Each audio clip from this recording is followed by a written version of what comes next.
જ્યારે સૂરજ ન હોય ને ત્યારે અંધારું થઈ જાય જીવનમાં સાહેબ. એટલે બાપ જ્યારે આ જીવનમાં ન હોય ત્યારે અંધારું થઈ જાય છે. અને એ તો જેને બાપ ગુમાયો હોય ને એને જ પીડાની ખબર હોય. ત્યારે એવો ઘેરો એ વડલો ને ઘેરી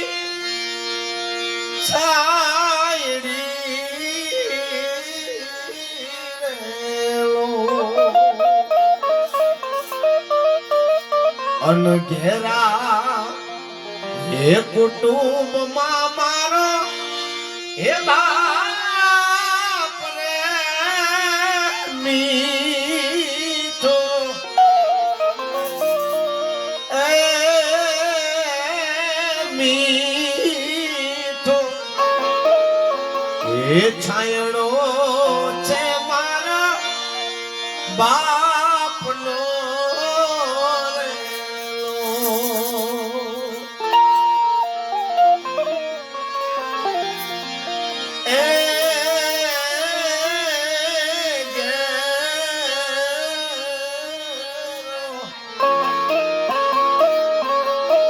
એ વડલો ને જેવી છાયડી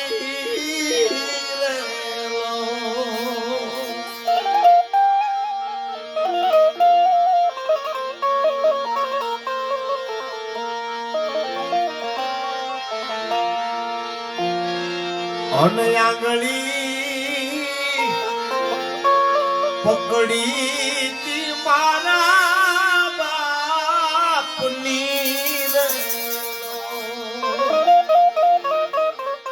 ઈ સંતાન નાનું હોય સાહેબ, આંગળી પકડીને એનો બાપ એને ચાલતા શીખવાડે અને ડગુ મગુ ચાલતો હોય ત્યારે પોતાનો બાપ સંતાનને આમ આંગળી છોડાઈ દે, ભલે પડી જાય. એને એ ચિંતા હોય કે અત્યારે તો હું આંગળી પકડીશ પણ જ્યારે હું નહીં હોય ત્યારે આની આંગળી કોણ પકડશે સાહેબ. એટલે મારી આંગળી વગર ચાલતા શીખે ને જીવનમાં એવો મજબૂત બનાવે પોતાના સંતાનને. એ બાપ છે સાહેબ. એવી આંગળી એ પકડી તી મારા બાપની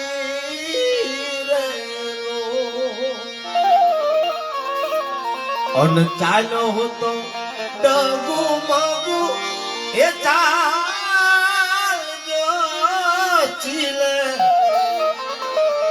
એ ચડાયો મુને ચાલતા રે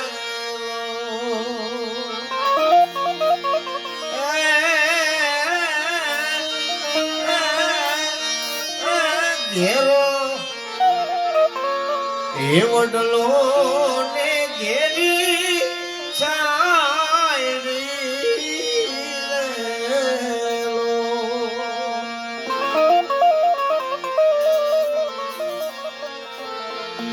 અન ટુકડામાંથી ટુકડો જોને આપતો રહેલો. ઘરમાં સાહેબ ખાવા અનાજ ન હોય એવી પરિસ્થિતિ પણ ક્યારેક આવે. શેર લાવી શેર ખાતા હોય સાહેબ. અડધો રોટલો હોય તો પોતાના સંતાનને ખવડાવી દે. બાપ ભૂખ્યો રહે.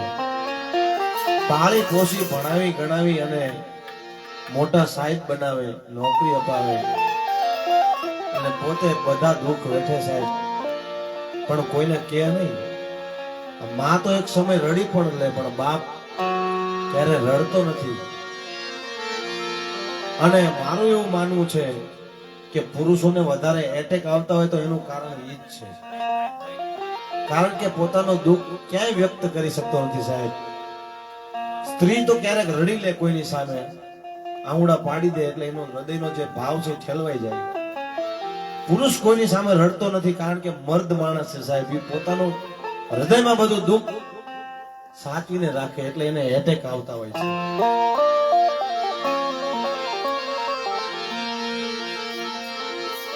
આજ ટુકડામાંથી ટુકડો જોને આપતો રહેલો. પણ ભૂખ્યો નો સુવડાલો રે એ દિન રાત એ ઘેરો વડલો ને ઘેરી છાયડી રહેલો. એ ઘેરો વડલો ને ઘેરી છાયડી. બોલો સદગુરુ